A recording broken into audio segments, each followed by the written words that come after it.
और रह गई। एक बार एक व्यक्ति गीता भवन में बीमार था। सेठ जी ने उसको गंगा के किनारे ले चलने के लिए कहा।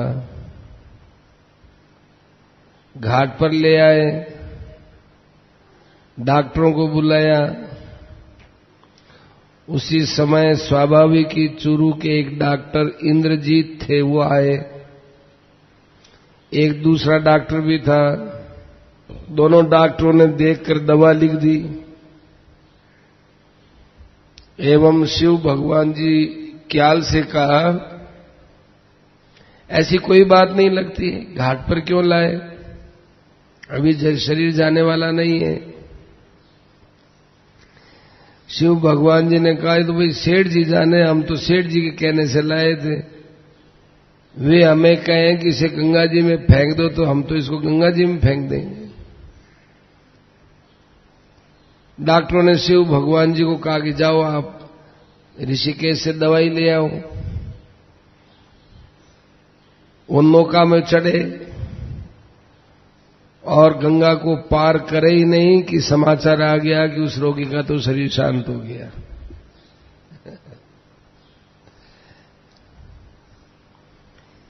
एक मदनलाल जी शाह थे, सेठ जी पर विश्वास रखते थे। उनके एक लड़का था, उनके कई लड़के थे। एक लड़के का मुंडन संस्कार सेठ जी के कहने के अनुसार शास्त्रीय विधि से कलकत्ता में ही करवाया। कुल रीति के अनुसार गांव में नहीं ले गए। थोड़े दिन बाद वो मर गया। घर में सब लोग कहने लगे, देखो हमारी कुल रीति के अनुसार मुंडन नहीं किया, सेठ जी चिल्लाते हो, ये छोरा मर गया। कुल रीति से काम करना चाहिए था। मदनलाल जी ने बात सुन ली, कुछ नहीं कहा। फिर उनके दूसरे पुत्र का नंबर आया मुंडन कराने का। फिर मदनलाल जी ने सेठ जी से पूछा, सेठ जी अब क्या करूं?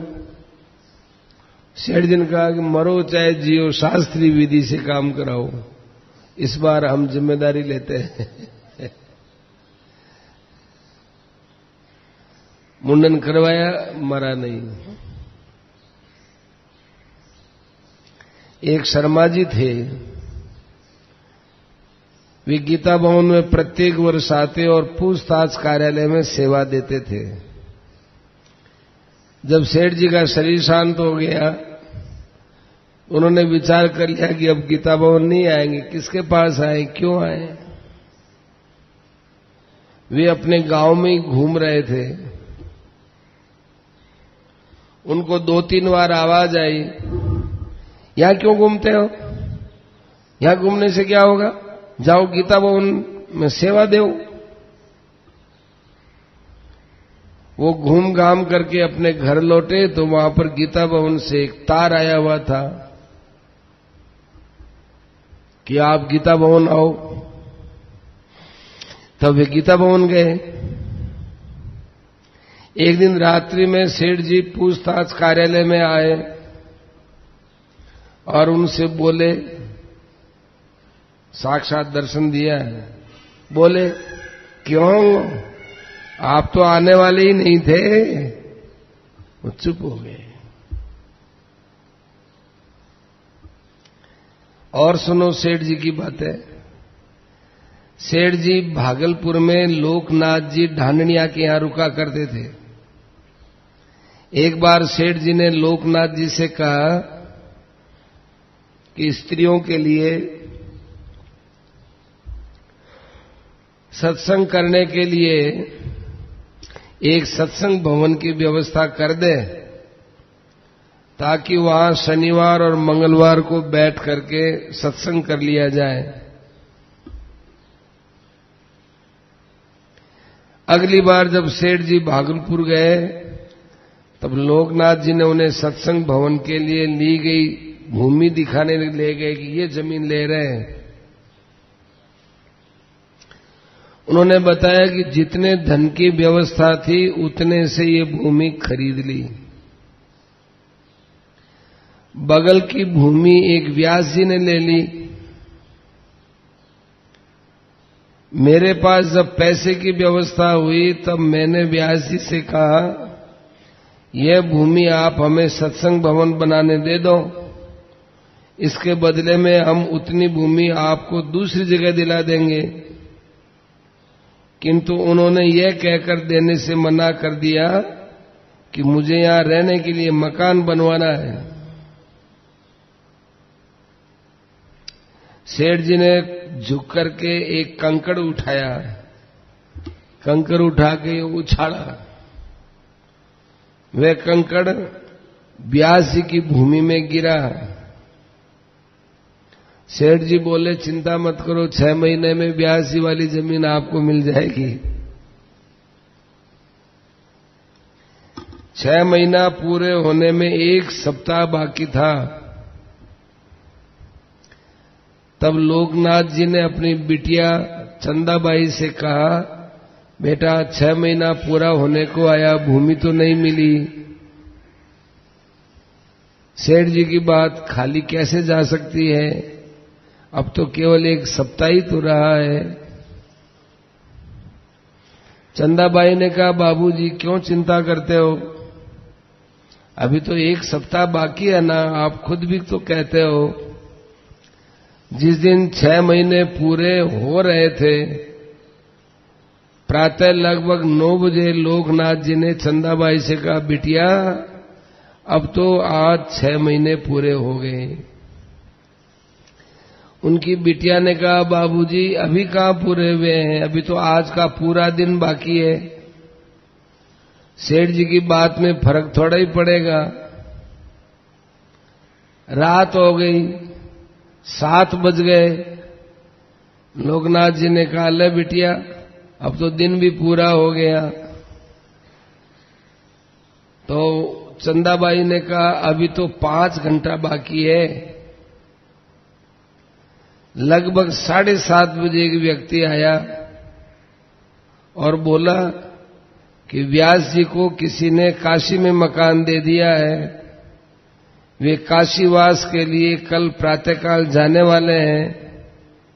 वे अपनी भूमि सत्संग भवन वालों को देने में बेचना चाहते हैं, किंतु संकोचवश आपसे मिल नहीं रहे हैं। लोकनाथ जी ने कहा, अरे व्यास जी मेरे मित्र हैं, मेरे से मिलने में संकोच क्यों करें, बुलाओ। 8 बजे व्यास जी आ गए। उसी समय उनका भुगतान कर दिया। ज्यादा फीस देकर के रजिस्ट्रार को बुलाकर भूमि की रजिस्ट्री करवा ली। सारा काम रात्रि 12 बजे से पहले पहले हो गया। एक बार खूब जोरदार बादल घिरे हुए थे। सेठ जी स्वर्गाश्रम की कानपुर कोठी में थे। स्वामी राम सुखदास जी महाराज ने पंडित हरिप्रसाद जी पारीक नापासर वालों को सेठ जी के पास भेजा कि भयंकर बादल घिरे हुए हैं, क्या करना चाहिए, सत्संग बटवृक्ष के नीचे करें या रानी कोठी में करें। सेठ जी ने कहा कि सत्संग बटवृक्ष के नीचे ही करना है। इतने बजे इतनी मोटी छींटें पड़ेंगी, फिर मौसम साफ हो जाएगा। ठीक उतने ही समय मोटी छींटें पड़ी और फिर मौसम एकदम साफ हो गया। पूर्व जन्म का प्रसंग, पिछले जन्म में हनुमान भगत जी गोविंद का सेठ जी के परम मित्र थे। वे सेठ जी से आयु में लगभग 2 वर्ष बड़े थे। सेठ जी उनको अपनी गुप्त से गुप्त बात बता देते थे, पर उन्होंने इन्हें वे सभी बातें गुह्य रखने का कड़ाई से आदेश दे रखा था। फिर भी हनुमान भगत जी ने वो गुप्त बातें किसी किसी को दया करके बताई दी। सेठ जी ने उन्हें ज्ञान की प्रथम भूमिका, द्वितीय भूमिका, तृतीय भूमिका, चतुर्थ भूमिका के विषय में बताया और बताया कि अभी मेरी स्थिति ज्ञान की चौथी भूमिका में है। भगवान के दर्शनों की भी बात बता दी, ये बताने की नहीं होती, सेठ जी ने बता दी। सेठ जी की इन बातों से हनुमान भगत सिंह गोविंदका के मन पर बड़ा प्रभाव पड़ा और उनके मन में आया कि मैं सन्यास ले लूं, घर बार सब छोड़ दूं। सेठ जी की इतनी बातें हैं। इनका प्रबल आग्रह देखकर सेठ जी ने कहा 4-6 महीने यहां निरंतर भजन स्मरण करके अपनी दृढ़ स्थिति बनाओ, उसके बाद सन्यास लेने में सहायता मिलेगी। पहले तुम घर में भजन नहीं करोगे तो फिर यदि सन्यास आश्रम में चले जाओगे तो वापस गृहस्थी में आना हो सकता है। 4 महीने पूरे होने पर फिर उन्होंने कहा कि अब मैं 4 महीना पूरा हो गया है, अब मैं सन्यास लेना चाहता हूं। सेठ जी ने कहा कि देखो हनुमान, तुम्हारे भविष्य की बात की फुरना मेरे मन में हो रही है, तुम्हारा सन्यास निभेगा नहीं, क्योंकि तुम्हारा वैराग्य स्थायी नहीं है। परंतु उनका नहीं, मैं तो सन्यास लूंगा ही, आग्रह बना रहा। सेठ जी ने कहा मैं तुम्हें साथ चलने का वचन दे चुका हूं और तुम कहोगे तो मैं चलूंगा, पर अभी तुम्हें भोग भोगने अनिवार्य हैं, तुम्हें गृहस्थी में आना पड़ेगा और मैं लौटूंगा नहीं। यदि मैं सन्यासी बना तो कानों से बहरा, मुंह से गूंगा और पैरों से पंगु सन्यासी बनूंगा। मेरे मन में तुम्हारे पूर्व जन्म की बात याद आ रही है। लगभग 2000 वर्ष पहले तुम राजा थे और मैं तुम्हारा मंत्री था। उस समय भी हम दोनों ने राज्य छोड़कर सन्यास ग्रहण किया था। सन्यास लेने के बाद बहुत लोग अपने सत्संग में आया करते थे, वृक्षों के नीचे बैठकर सत्संग कराते थे। कुछ समय बाद मेरा शरीर छूट गया, तुम अकेले रह गए। लोग तुम्हारा मान सम्मान आदर करते थे, आदर तो मेरा भी होता था, परंतु मैं उसे मन से स्वीकार नहीं करता था। मेरी मृत्यु के पश्चात तुमने मान सम्मान खूब आराम से स्वीकार करना प्रारंभ कर दिया। उस सन्यास आश्रम में तुम गद्दे लगाते, तकिया लगाते, बढ़िया खान पान भोगते, खूब माल मसाला खाने लगे। इससे तुम्हारी बड़ी हानि हो गई, पतन हो गया और समय पर तुम्हारी भी मृत्यु हो गई। मृत्यु के बाद इसके पहले तुम्हें मनुष्य जन्म नहीं मिला, तुम पशु पक्षी आदि योनियों में भटकते रहे, परंतु मैं इतने दिनों तक ऊपर लोक में रहा। जब देव योग से तुम्हें मनुष्य जन्म मिला और मेरा भी आना हुआ, यदि अब तुम हट करोगे तो वचनबद्ध होने से मैं तुम्हारे साथ संन्यास ग्रहण कर लूंगा, पर निश्चय मानो कि तुम्हें गृहस्थी में आना पड़ेगा और मैं लौटूंगा नहीं। फिर तुम्हारा और मेरा संग छूट जाएगा। अब तुम्हें क्या करना है तो सोच लो। बहुत देर तक विचार किया हनुमान भगत जी ने और फिर कहा कि यदि तेरा संग छूटता है तो ऐसे सन्यास को लेने से लाभ भी क्या है। अंत में उन्होंने सन्यास लेने का विचार छोड़ दिया। कई बार सारी रात बीत जाती और इन दोनों की बातें समाप्त तो होती नहीं थी। एक दिन की बात है, सेठ जी हनुमान भगत जी का चौबारा देखने चले गए।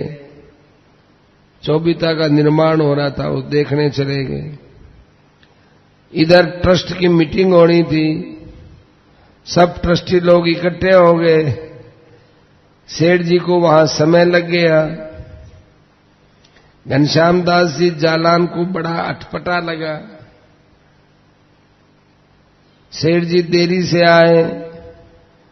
सेठ जी से कहा, सेठ जी यहां तो सब ट्रस्टी बैठे बैठे आपकी प्रतीक्षा कर रहे हैं और आप हनुमान भगत के यहां चले गए। हम लोगों को कोई परवाह ही नहीं की। ऐसा हनुमान भगत क्या हो गया? सेठ जी ने हंसते हुए कहा, आप लोगों से मेरा मिलना हनुमान के कारण ही हुआ है। आपको इसका ऋण मानना चाहिए जिसके कारण से आपका और हमारा मिलना हुआ। ये बात अखंडानंद जी को पता चला। अखंडानंद जी पहले शांतनु बिहारी जी द्विवेदी के नाम से गीता प्रेस में काम करते थे। जब उन्होंने संन्यास ले लिया तो स्वामी अखंडानंद जी के नाम से प्रसिद्ध हो गए। उन्होंने सुना कि सेठ जी पिछले जन्म में राजा के मंत्री थे, हनुमान भगत जी राजा थे, तो उनको विश्वास नहीं हुआ। ये सब फालतू की लोगों की उड़ाई हुई बात है। एक दिन उन्होंने सेठ जी से एकांत में पूछा कि सेठ जी, आपके पूर्व जन्म के संबंध में आपके नाम से कई बातें सुनी जाती हैं, क्या आपने कभी पूर्व जन्म की बातें किसी से कही हैं क्या? सेठ जी ने कहा, 20-30 वर्ष पूर्व कुछ बातें कही थी। फिर उन्होंने पूछा, आपको पूर्व जन्म का स्मरण है क्या? सेठ जी ने कहा, हाँ है। विशेष बात फिर आगे सेठ जी ने कही कि आप चाहें तो आप भी अपने पूर्व जन्म की बात जान सकते हैं। अखंडानंद जी ने कहा कि कैसे? सेठ जी ने कहा, पातंजलि योग दर्शन में लिखा है, अपरिग्रह स्थैर्य पूर्व कथनता संबोध है। माने हमारे पास जितनी वस्तु है उसमें किसी में भी ममता मत करो, इतने में आदमी पूर्व जन्म की बात जान लेगा। आप इस सूत्र के अनुसार संयम कीजिए। वासना रहित प्रज्ञा में सत्य का आविर्भाव होता है। कभी ऐसी धारणा की थी, तब मुझे पूर्व जन्म की स्मृति हो गई। परंतु सेठ जी इन बातों की जानकारी को आदर नहीं देते थे कि कुछ नहीं, कोई खास बात नहीं। सेठ जी का एक अटपटा मंत्र, प्राय लोग कहते हैं ध्यान करते हैं, नाम जप करते हैं तो उस समय कई बातें याद आती हैं। क्या करना चाहिए? सेठ जी ने कहा, अड़ंग बड़ंग स्वाहा। ये अड़ंग बड़ंग स्वाहा बोल दिया करो, तुमको अपने मन से कोई परेशानी नहीं होगी। जितना अड़ंग बड़ंग है वो उसमें हवन की सामग्री की तरह से समाप्त हो जाएगा। राग द्वेष काम क्रोध लोभ आदि के अवसर पर सेठ जी कहते, हे नाथ, हे नाथ, ऐसे पुकार लगाओ। पुकार लगाते ही राग द्वेष वगैरह सब मिट जाएंगे। आप अपने शत्रु से भी बात करो, अर्थात आपको जो शत्रु मानता है वो आपसे बात करे। उस समय अंदर से पुकारो, हे प्रभु मेरे मन में कभी शत्रुता न आ जाए, तो आपकी बात बहुत अच्छी होगी। ऐसे ही धन आ जाए, भगवान से प्रार्थना करो, हे भगवान लोभ न आ जाए, हे नाथ बचा लेना, लोभ नहीं होगा। ऐसे पुकार करने से साधन बहुत तेज होता है।